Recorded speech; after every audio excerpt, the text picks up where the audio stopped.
প্রত্যেকের মাথার মধ্যে পিস্তল ঠেকিয়ে গুলি করা হতো। তারই রানার তিনি যখন এই সাক্ষ্য দিচ্ছিলেন তখন কাঠগড়া থেকে আসামি জিয়াউল আহসান বেশ উৎফুল্ল ভরে তিনি এগুলো উপভোগ করছিলেন, হাসছিলেন। দেখেন, নদীতে যেভাবে ফেলা হতো বলে সাক্ষী বলেছে, সেখানে বলছে যে আস্ত সিমেন্টের বস্তা নিয়ে যাওয়া হতো, আসামিদেরকে নিয়ে যাওয়া হতো, একটা বস্তার সাথে একজন আসামিকে শোয়ানো হতো, সেই বস্তার উপরে সেটার উপরে আবার একটি বস্তা রাখা হতো, সেই বস্তাটার উপরে আবার আরেকজন আসামিকে রাখা হতো, সবগুলাকে একটা রশি দিয়ে বাঁধা হতো, প্রত্যেকের মাথার মধ্যে পিস্তল ঠেকিয়ে গুলি করা হতো।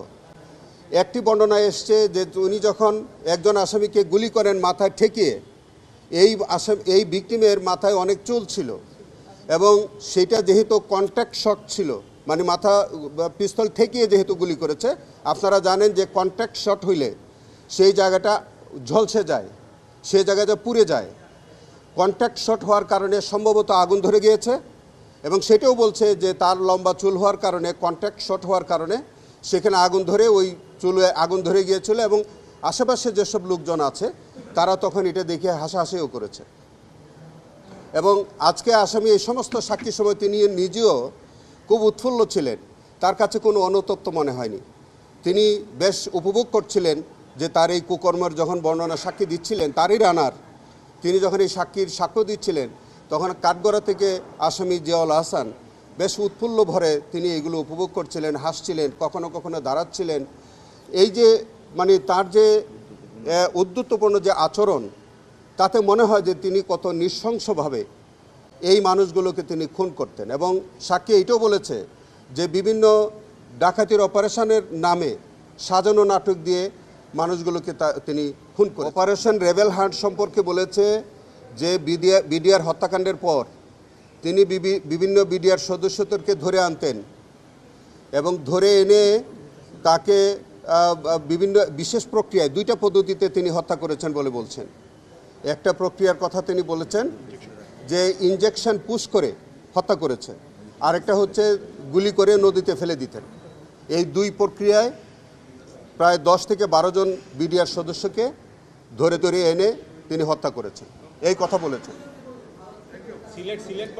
সেটা জাফলংয়ে বলেছে যে একটা অপারেশনের কথা বলেছে যে তিনি এই যে আজকের সাক্ষী সহ আরও কয়েকজন আরও কয়েকজন আর্মি কর্মকর্তা তাদেরকে নিয়ে 2 জন আসামি সহ জাফলংয়ে যায়। জাফলংয়ে যাওয়ার পরে ভারত থেকে সিভিল পোশাকে আরও 2 জন আসামিকে নিয়ে তারা আসে। ভারত থেকে যে 2 জন আসামি তাদেরকে সেই 2 জনকে হস্তান্তর করে, আর জিয়াউল আহসান যে 2 জনকে নিয়ে যায় সেই 2 জনকে ভারতের কাছে হস্তান্তর করে দেয় এবং হস্তান্তরকৃত যে ভারত থেকে যে 2 জন আসামিকে আনা হয় তাদেরকেও রাস্তায় গুলি করে হত্যা করা হয়।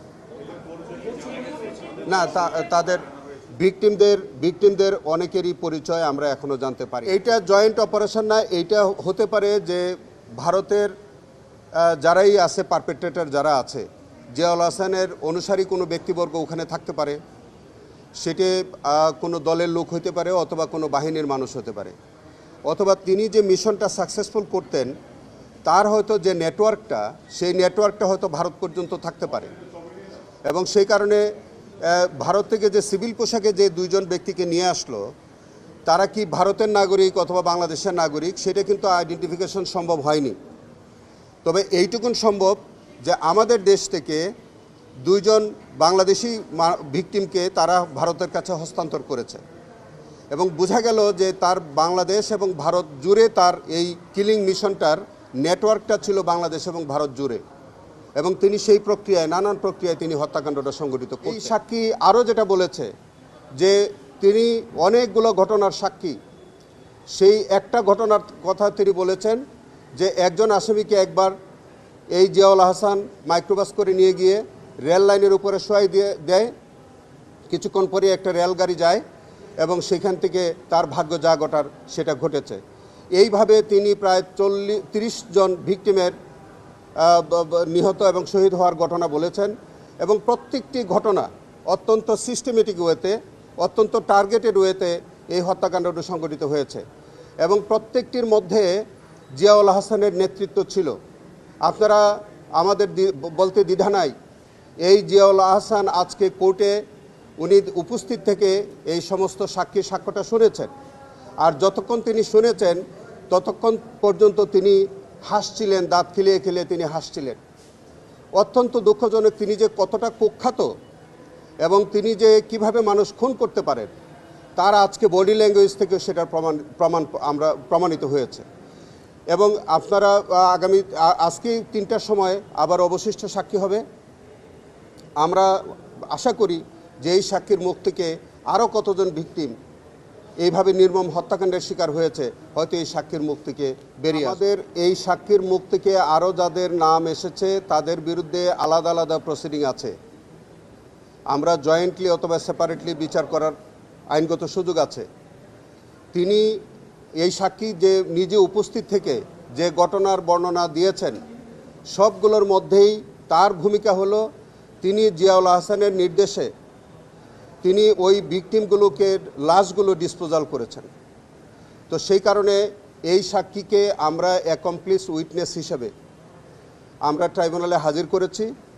একজন অ্যাকমপ্লিস উইটনেসকে ট্রাইব্যুনালে সাক্ষী হিসেবে নেওয়ার আইনগত সুযোগ আছে।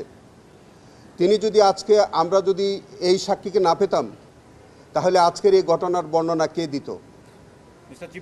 তো সেই কারণে যে আজকে যে ইমরুল কায়েস তিনি জিয়াউল হাসানের রানার ছিলেন, জিয়াউল হাসানের সাথে থেকে প্রত্যেকটি ঘটনা তিনি পর্যবেক্ষণ করেছেন এবং তিনি লাশ ডিসপোজাল করেছেন এবং সেটা করেছেন বলেই তার কাছ থেকে আমরা এই ঘটনাগুলো আজকে জানতে পেরেছি।